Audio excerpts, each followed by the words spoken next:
네, 국민의힘이 다시 비대위 체제로 돌아갈 전망입니다. 총선에서 참패한 당을 수습하고 전당대회를 치르기 위해서인데요. 국회 취재기자 연결해서 자세한 내용 알아보겠습니다. 장효인 기자. 네, 국민의힘 4선 이상 중진 당선인들이 국회에 모여 당 수습 방안을 논의했습니다. 차기 지도부를 언제 어떻게 구성할지 토론했는데요. 먼저 영상 보시겠습니다. 108석이라는 참담한 결과에 대해 어떠한 변명도 있어서는 안 됩니다.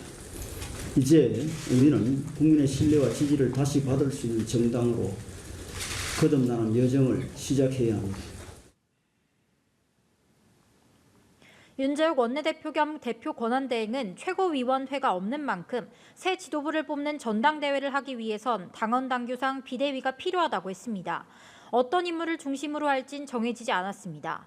윤 권한대행은 내일 당선인 총회에서 마저 의견을 수렴하고 최종 결론을 내기로 했습니다. 수도권 위주로 재편해야 한다는 의견 등 다양한 목소리를 녹여 지도체제를 정비할 걸로 전망했습니다. 대통령실을 향한 쓴소리도 이어졌습니다. 육선 고지에 오른 조경태 의원은 MBC 라디오에 출연해 대통령실이 불통 이미지를 빨리 벗겨내야 한다고 했고, 김재섭 당선인은 YTN 라디오에서 윤석열 대통령이 이재명 대표 등을 만나는 건 국민에게 보내는 신호가 될 거라고 했습니다. 네, 이번에는 민주당으로 가보겠습니다. 이재명 대표가 총선 승리 후 첫 최고위원회를 주재했죠. 어떤 메시지를 밝혔습니까?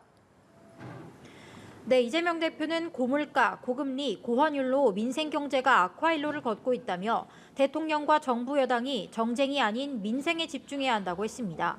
의정 갈등에 대해선 정부가 숫자에 대한 집착을 버리고 대화에 나서야 한다며 정부와 국회, 의료계와 시민사회가 참여하는 보건의료개혁 특위를 재차 제안했습니다. 대통령실 인사 개편에 대해서도 비판했습니다. 영상 보시겠습니다. 하마평에 오르고 있는 분들의 면면을 보면 대통령께서 과연 총선 민의를 수용할 생각을 가지고 계신지 국민들이 납득할 수 있는 합리적이고 실효적인 쇄신책을 마련하시기를.